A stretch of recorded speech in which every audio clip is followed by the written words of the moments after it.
Welcome into First Stop Sports, your first stop for the best sports debates. I'm your host, Nate Long. Joined alongside me is two incredible, just amazing baseball players for the University of Indianapolis. Thank you, Nate. Brayton, Bowen, Grant Kelly. Pleasure. As we go into, and guess what we're talking about today? We got two baseball players, and we're going all in about hockey. All right. No, I'm just joking. We're going all in about the MLB. We're talking about salary caps or lack of, the minimums, and also about kind of the, I would say, the design of baseball. And right now with, 5 different minor leagues as you build your way up, and then finally getting to the major leagues. So we'll start first with the Dodgers. Got the win in Game 7. But the biggest question when it comes to that is the salary cap and what looks like I would say a team that's overpowered, I would say, based on the fact that they kind of defer some contracts and then they have a lot of great players. What are you guys' thoughts on that? Go ahead, boss. Well, there's no denying that they're a superpower. I mean, they're back-to-back World Series champions. I believe they're even the favorites for next season. As you mentioned, Nate, a lot of deferred money.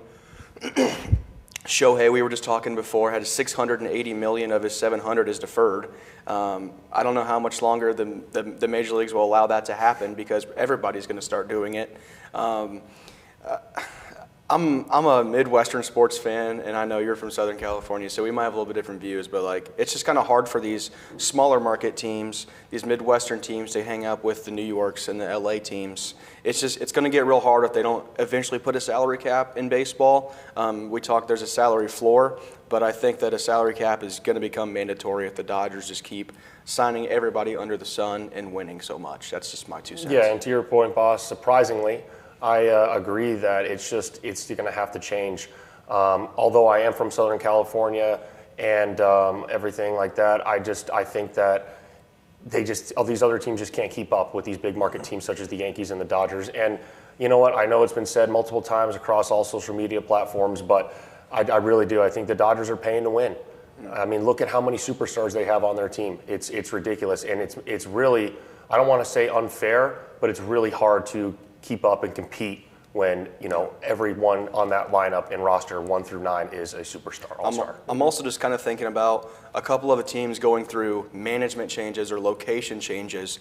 The A's don't even have a hometown or a ballpark for the next couple of seasons. How are those teams going to compete with the LA Dodgers who have a $2 billion payroll? They're not. And so it's going to get really difficult here in the next couple of years for teams to be able to just not even just play in the regular season, but then in the postseason. The Dodgers have, 5 or 6 starters that they're bringing out in the middle of the World Series, and it's just no problem. Other teams don't have that luxury because they can't pay that. That's my thought. Yeah, and you look at, the smaller teams, and, I think of a couple who've made a couple runs, but, the Brewers. Milwaukee is not a big, compared to LA and compared to New York, but you see kind of the flip side when you go to the NFL, the NBA. You look at the Green Bay Packers. Green Bay is the smallest town, but it's one of the biggest fan bases.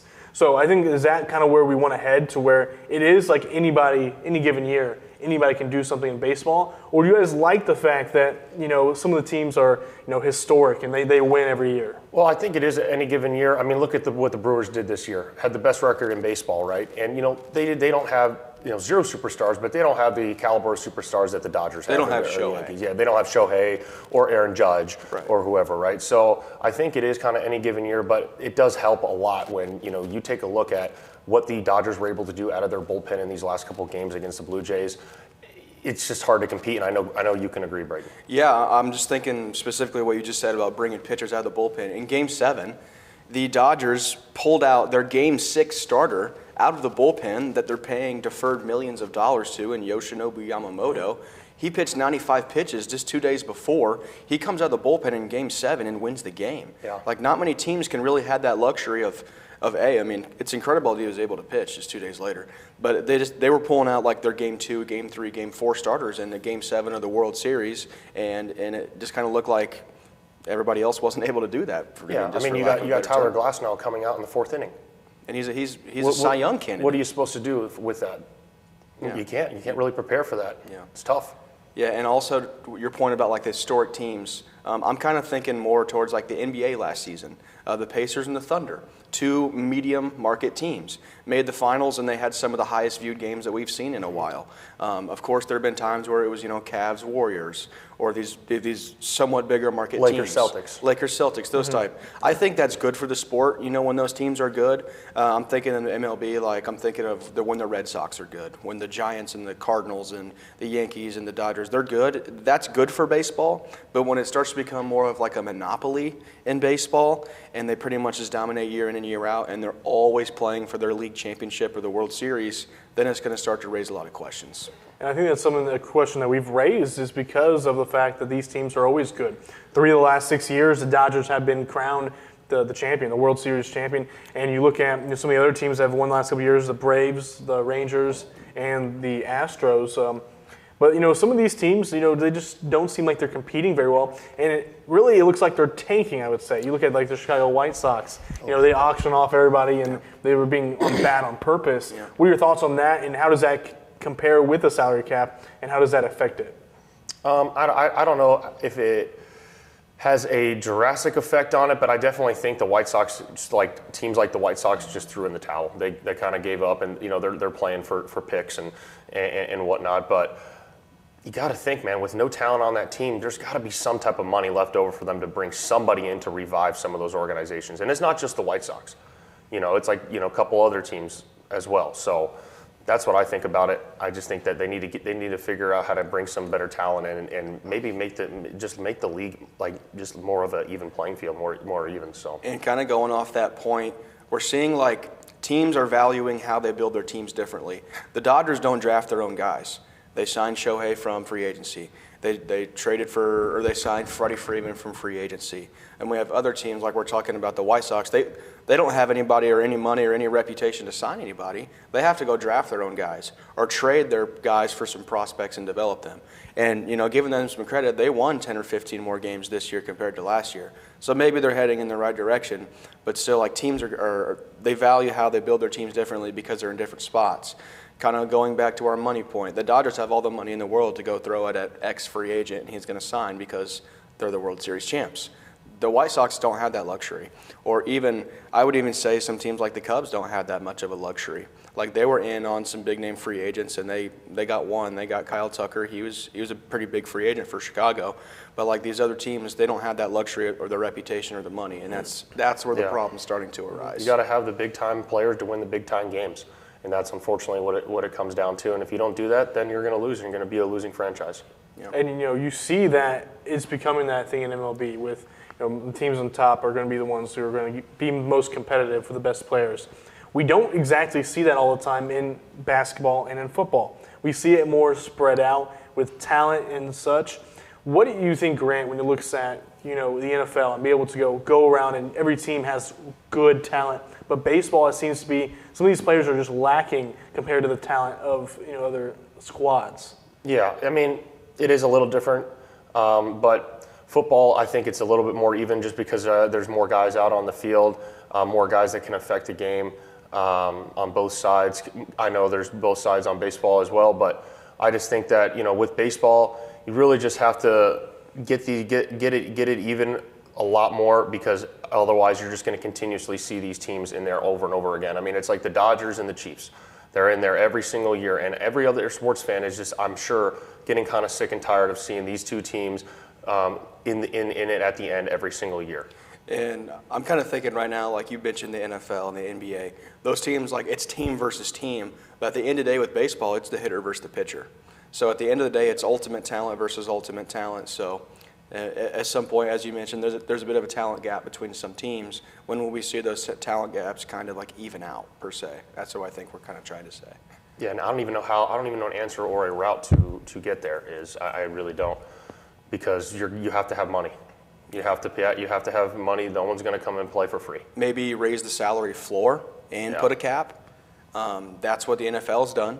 There's a minimum, and there's a minimum amount of guys that have to be active, and there's an active cap. So I think that, and the NFL ratings are through the roof right now. Mm-hmm. Even though the Chiefs are kind of dominating, the NFL is #1 sport in the world, surpassing baseball. When 20 years ago, that would have never been a thought. I think that baseball kind of needs to adopt some of the rules and principles from these other leagues that are succeeding.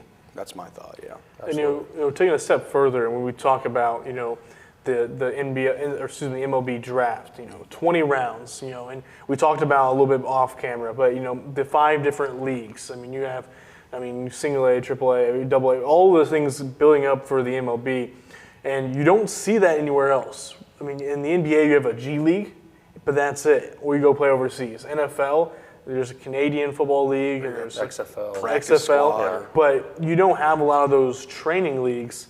But baseball, it seems to be a lot of them, and I think it's a little bit of false hope to some people. What is your guys' thoughts when it comes down to the draft and how many players they kind of keep around for a long time?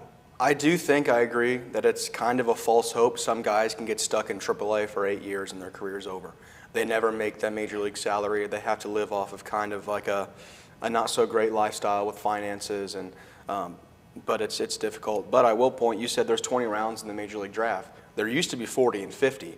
They've had to cut it down even more so because players weren't even happy, or they weren't getting paid. They were stuck in single A, or like they're just not really living a good lifestyle. And then also to mention, like players in college are going to get paid now. Are players going to go stay in these big Power 5 baseball schools and make $100K, $200K and get a car? Yeah. Or are you going to go play in high A and make $60K? What are you going to do? So I think that's part of this equation now too with modern day college athletics. So, Yeah, I mean, because why would you go make 12, 13 grand a year when you could stay in college and make quadruple that? That makes no sense. So things have got to have a better look, and things need to be looked at closer so that this can kind of even out, and we can figure out what the best way and what option is to get this figured out where there's not as many, it's not so lopsided, and people are willing to go out there and play and want to have that different lifestyle. So, and kind of going back to like baseball, teams are going to be reluctant to trade their big name guys for prospects because there is no salary cap. They can just re-sign them if they have the money. Like the Dodgers, like we've talked about, they're likely going to stick around for a long time because they have all these big name guys, Shohei and Freddie Freeman and all these future Hall of Famers. Mm-hmm. They don't ever have to get rid of them. A, because they've deferred their money and they've signed them, and B, like they're going to be good forever, so they're never going to need to ship them anywhere else. And they have the money to sign them. They're under contract. Like there's no principle that's holding them back from doing that. So they're going to keep doing it, and I think that more organizations are going to do the same thing. And it's going to be harder for the smaller market teams. Like I'm thinking of you. You're a Baltimore Orioles fan. It's going to be hard.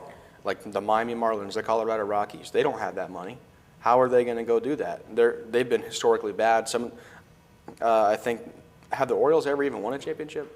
They have. They did a long time ago in the '60s and '70s. But I mean, it's they had a good year last year. Made it to the playoffs, and then this year fired the manager within the first third of the season. So really, really tough for them to find any type of traction and consistency. And it is if you don't have those big money market to get those players on the team, no one's really or even a good manager. Yeah, or a manager. You don't have the resources and the people to help that franchise get where it needs to be. So and then you look at the Dodgers and the Yankees. Look at their farm systems, like you mentioned, Nate. Like they have so many different prospects in their organization, and who doesn't want to play in the Dodgers organization or the Yankees organization? Even though that it is hard, and it is hard to get up there to the major leagues because they have all those superstars filling those main spots. So, but I know from guys that I've known, it's an absolute honor and puts you on such a higher pedestal when you do debut as a Dodger or a Yankee. Yeah, I can completely agree with that. I'm also thinking in terms of like teams and their the facilities that they have, and I'm just thinking this past year the Tampa Bay Rays lost their facility. They played in the Yankees spring training facility, and it was almost better than their own home facility in Tampa Bay. And sure, the field may have been smaller in spring training. It is what it is, but at the end of the day, the Yankees spring training facility is being on the same tier as some major league full-time summer facilities. I mean, that to me, that's if that doesn't tell you something, I don't know what will. Exactly. Tells you money. Yeah. And going, both you guys, college athletes, both in the baseball realm, And, going back and a little bit of that prospect and, yours' thoughts. So you guys obviously went to college. But one guy I know that I played against football-wise in high school, Max Clark, went third overall in 2023 to the Tigers. He's still in Double-A. Now with everything, he committed to Vanderbilt. Obviously never went to Vanderbilt. Now, do you think that's going to be kind of the talk of a guy, he didn't go straight out of high school, he's going to go to college now? Or do you think that some of those top guys are still going to make the jump right away? Yeah, I think this might be an unpopular opinion, and sorry, Max Clark, if you're listening, you probably aren't, so it doesn't matter. But I think he's really in there, like a guy like that, he's in there for a paycheck. He's in there for the flash. He's in there for the diamond chains. He didn't want to go to school. And, he didn't want to go to school. He just wants to go out there and pump his social media and, be that professional and have that type of lifestyle. So, I mean, he's an exception. I'm not, saying that everyone's like him, but definitely him for sure. I think that the cream of the crop prospects, like I think Max Clark was the first high schooler taken that year. Or I think like the first and second round guys that are guaranteed to make $1 million plus are likely going to still go. But as we mentioned, some of these guys, like I know one of my good buddies on our team, Luke Smock, his best friend plays at the University of Kentucky. And he was either going to be faced with the decision to, do I get drafted in the 15th, 20th round, or do I go back to school and make $100K? And he went back to school and he took the $100K, and he's going to be in their lineup every day. And he'll have the chance to be drafted again next year. So that kind of goes back to that equation where I think it's going to kind of start to be a tier kind of thing. If you're the top 5 rounds and you can make legitimate money for your life and be kind of set, then you're going to go. But if you have the opportunity, we're like, man, I can make this money in college, then why would you not stay? Because you can get your degree, develop your social life, and play the game you like. Yeah, and I even can add to that, as I've played almost every single level of college baseball, the grass isn't always greener on the other side. Once you leave one place, you're a small fish in a big pond. So if you're in a spot where you have consistent playing time and you're that everyday guy, why would you want to leave? Yeah. Because even when you go to the professionals, you can be the best player on your college team. It doesn't matter. You're going to start from nothing. You're going to have to start from scratch, and you're going to have to start all over and prove yourself in that organization, whatever organization it is. And you're going to be playing with those 18-year-old foreign kids that are playing for $20K and will do anything to take your spot. Like you said, you're just the small fish. Those guys, they're the big dogs. They don't care. I mean, you just look at the big leagues. How many of the big league guys are just like homegrown United States, like 18-year-old prospects? I mean, look at the Dodgers. Look how many Japanese players they have on their team. Yeah, you're or just fighting with in international guys now. Yeah, so almost the whole team. And so, but like we said, like they have the money and the scouts and the facilities to do that. What other team can we name that's really done that successfully? I mean, the Dodgers, Yanks, and who? Yeah, That's about it. Yeah. And, going back to, talking about, there's a lot of these, 5 different leagues. Yeah. Do you guys think that's too many? Do you guys think the 20, rounds of the draft is too many? Or do you think they've gotten to a good number? Because like you mentioned, 40 to 50, you don't need 40 to 50 rounds. No. I mean, you're just drafting, owners' nephews and, family favors. Family, that's what you guys are doing there. And now we're down to 20. Is that a good line, or do you think it should be moved down to like 10? Because you look at the NBA, NBA's got 2. Yeah. Obviously, quite a few, few amount of players who play. NFL's got 7. But they also have started to downsize. I mean, I believe it was, what was it? It was 10 to 12 before, and now they moved it down. Yeah. So what do you guys think about where the draft aspect is right now? You have a thought? No. You go ahead, take it. I think 20 is kind of a decent number at the moment. I completely agree with you. 40 to 50 was crazy. I mean, people were just taking each other's like boyfriend's cousin's stepson or whatever.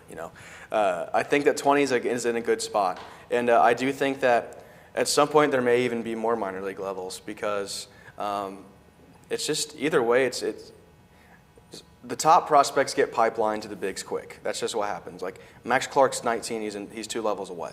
But like these guys that get drafted in the 20th round, I mean, they're there forever. And likely 99.9% of them don't ever even debut.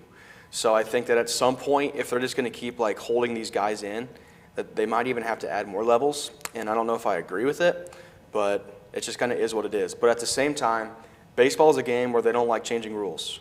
They don't like changing anything about it. Although we can differ with that, they've added the pitch clock and whatnot. Made the bases bigger. Make bases bigger, but in terms of that, like baseball doesn't like the change. So I think that we're kind of in this moment with all these multitude of things that we've talked about. Like, do we keep the rules and the principles of baseball the same, or do we start modernizing? And I think that Unfortunately, they're going to probably have to start modernizing because that's what the NFL and the NBA have done. And they're, like we said, they're growing way bigger than baseball is. Yeah, I just think there's a few too many minor league levels in Major League Baseball. You got rookie ball, you got low A, you got high A, then you got single A, and then you got double A and triple A. Get rid of the low A, get rid of the high A, maybe keep single A, but there's just too many. There's too many in my opinion, and it's just like you said, Brayton. They're going to just stay. A lot of guys just stay there, and if they're not in the right organization at the right time that needs the service that they provide, they burn out forever. They burn out, and they stay. They live there forever. And a lot of these guys end up not doing anything because the money's not sufficient enough to live on. Yeah. So unless they try to figure out something like that, it's just going to continue this way going forward. Yeah, and you talked about the money is not sufficient for life for many of these cases, and they have so many players playing in it, giving them that false hope. And that's also something when you look at in the college and people going pro right away, not finishing their degrees, and then getting into the minor leagues and not having a career in it, and then not having an injury, and they don't have a life after. Yeah. I think it's set up for mostly to fail when it comes to a lot of these athletes. Yeah, I do know that they're in the past couple of seasons they've had some new agreements where they have upped the minor league salary, not substantially, of course, just a little bit, just to make them, just to make it feel like they're doing something for the players. But also, I do know from a couple of friends that they've added to where if a player leaves school earlier, is committed to such school, that they will get their school paid for by the organization. I do know that that's a thing nowadays. So as we said, they're trying to accommodate, trying to make it more livable for these players because, they play for 7 months and then they're off for 5. So what are they doing in that time? Yeah. They're training, of course.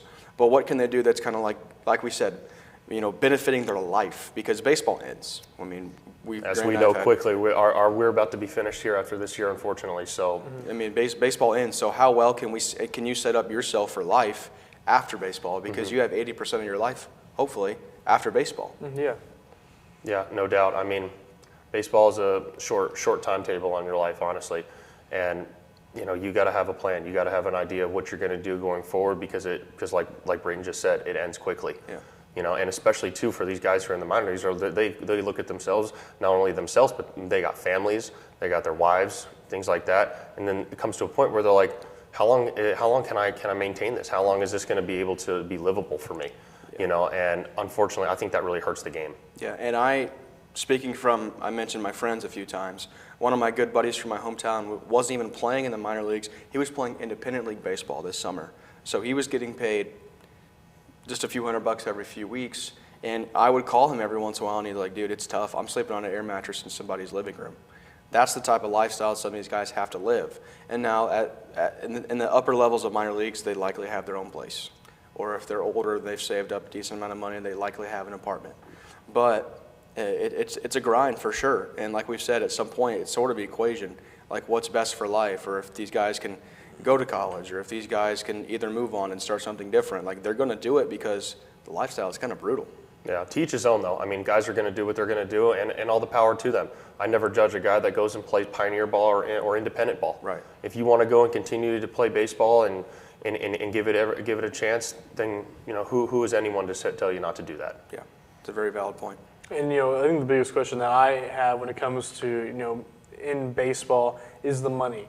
And, at the top end, they have lots of money, but with the 5 divisions, there's not enough money to go around, I don't think. And that's why you see these, low level. And that's why I'm on the side of, I think they should cut it back. I don't know you need 5 different minor leagues. I think you should cut it back to maybe 2, maybe 3 at the most. Because when you get so many people, it just turns into like what are you doing there? You mentioned so many players who get stuck down in the low levels, and they think they're going to eventually make it. They never do. And then, they have kids, they have a family, and they got nothing to do afterwards. Yeah. They have no future set up. I think that's why it's the false hope aspect. Yeah, I agree with you. We've talked about it, plenty through this. It's really just the life after baseball aspect that's kind of getting me. And one thing that I know we've had plenty of talks, Grant, about what we plan to do after and how we're going to set ourselves up. And it's the same equation. Whether you're making $20K in single A for whatever organization, it's difficult, and you have to really value that at the end of the day. Like you said, Nate, you're going to have children, and you're going to have a family, and to support the people like your parents and like what they're going to do, and you just have to really balance that. Yeah, not only that, but you got to set up and support yourself. Yeah. What are you going to do? You're going to keep, you can't have a retirement, or you're going to be working till you're 70 if you're making 20 grand a year, especially with this and how it is to everything today. So, I mean, and then I kind of want to pivot just to a little bit. I mean, you look at guys like Mike Trout, what was it, $450 million? And he's not even the highest paid. That's almost laughable now. But at that time, $450 million was like, wow, oh my gosh, this guy's getting paid $450 million for what, 10, 12 years? Yeah. Something like that. Shohei just got $1 billion or something. Yeah, you get something like that. Then you look at a guy like Juan Soto, then Fernando Tatis. I mean, how much was Tatis's? Like like 700 million? Yeah. I mean, what are we talking about? And then obviously Shohei is, in his own category alone. Yeah, his $700 million with $680 of it deferred till after he's done playing through the contract. Like, what are you doing with that extra $650 million? The next 10 generations of his family will never have to work a day in their lives. I'll tell you But that. then you value that and you compare that to the single leg guy making $10K. Yeah. Like, you can't dish out, you can't, as an organization, you can't up that floor just a little bit to make these guys feel like they're worthwhile. Or as we mentioned, at some point, they're going to give it up. Yeah, and listen, obviously Shohei Ohtani is in his own category, like I said. But I agree. I mean, how would you feel? Put yourselves in the shoes of the guys in single A or double A. I would feel horrible. And the guy up there, obviously Shohei is probably the best baseball player of all time, doing both offense and defense. But how do you think those guys feel? Say you even play their position. Yeah. And you're like, this is my pipeline. This is how I make it. I'm not $700 million and worth. This outfitter's making $700 more million than I am. His bat's going to be in the lineup over you every day because guess what? They're paying him. And they're not paying you. They don't care. Or that's why even some of these more top prospects, like I'm thinking of, like there's some big name prospects in the Yankees and Dodgers organizations that don't even debut, that would have debuted a year or two ago if they were in an average organization, because they're paying this player X amount of $1 million, and you're a 23-year-old out of college that's really good. You're a top 10 prospect in the organization, but we're the Yankees and we're paying Aaron Judge $700 million. You're not playing over Aaron Judge. So that's also another point that we could pivot to, is like money is kind of becoming a serious problem. Yeah, no, I agree. I mean, you don't have the money. Like I said, they're not gonna play, and the money is, if you don't have it, it's just gonna be tough. So I mean, they got to figure it out, because if they don't, it's just gonna continue to be pay to win, pay to win, pay to win. And like I said, I keep going back to this, but I think it's just really hurting the game. I agree. Hurting the game. You talked about earlier about modernizing when it comes to baseball, and I think the pitch clock is an incredible thing to add. I think it makes the games move faster. I think it adds more fan aspect to it, and a couple of those other things. Do you guys think that it needs to be modernized, to get the fan aspect, to get more money in? Well, they're already doing that. I mean, they don't, the way of the game, that could go into a whole spiel on that, but the way baseball is now for pitching, it's all about velocity. Batting, it's all about exit velocity and launch angle and home runs. They want that. That's why they've implemented the pitch clock, because they want to speed the game up, because they think that the average fan thinks the game is too slow and boring and this and that. Well, you know what? I know this is coming from a baseball player's perspective, but if you don't want to watch the game for 4 hours, don't watch the game. Yeah. Go watch something else. But you know what? The average person doesn't think like that. But what keeps the lights on is people in the seats. Yeah. So they're going to do what they need to do so that they can maintain that level of viewership and popularity throughout the world and throughout the country. So if they don't do that, then it's just they're not going to maintain that fan base. Yeah, but I do think that in the same time when we're talking about maybe having too many big name superstars making X amount of millions is kind of a bad thing. Those guys are the faces of the league, and I think that as we mentioned, 20, 30 years ago, baseball was the #1 sport. Like Barry Bonds. Like all these huge name guys cranking home runs into the river in San Fran. Yeah, McCovey Cove, baby. McCovey Cove. And like that's what people love. And like they would open up the gates 3 hours early to watch these guys take batting practice. Like nowadays they barely open it up an hour before. Like what are kids supposed to get excited for? Or like they put up these, I understand they put up long safety nets, but like players can't even toss balls in the stands that much anymore, or like sign autographs for kids pregame. So I think that at the same time, I understand they're trying to value safety, but like baseball is kind of missing a generation of fans. If you guys kind of pick up what I'm putting down. Yeah, and as Brayton knows, the ushers aren't big fans of the fans either. But it's it's just like What are you going to do? I mean, I just think that they're trying to change the game too much, especially with the bigger bases, the pitch clock, this and that. I mean, it's just like, just keep the game the way it needs to be. I mean, I've even heard talks of like them they're going to move the mound back. That's ridiculous. I mean, just so that the batters can have more of a chance, because I really think that Major League Baseball is so offensively driven right now. People want to see the long ball. But it almost has to be for people to enjoy exactly, and I understand that part for sure, but that's unfortunately the way it is. But that's not how baseball is supposed to be played. I agree. Like, baseball is supposed to be a tough, gritty game, and like the best team that like grinds out at bats and get the base hits. Now it's like, who has the most doubles and homers? People don't want to see pitchers duels.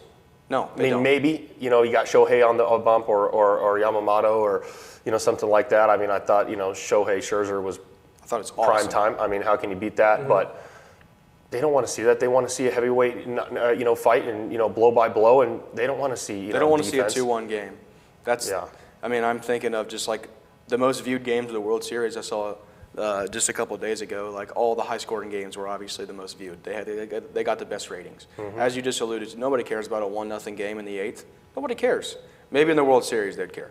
But I think it's good. It's good for baseball that it's, offense is definitely needed. But I do agree. I mean, the bigger bases, okay, they want more runners to be safe on stolen bases in close plays, yada, yada. Pitch clock, it's cool. I don't mind it that much. But just kind of viewing it from, like, I love old-timer baseball.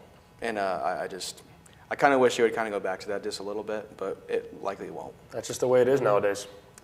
Likely it will not, as change is coming to baseball whether we like it or not. That's going to do it for First Stop Sports. Big thanks to Grant Kelly and Brayton Bowen for joining me this time, and then catch us next time here on First Stop Sports.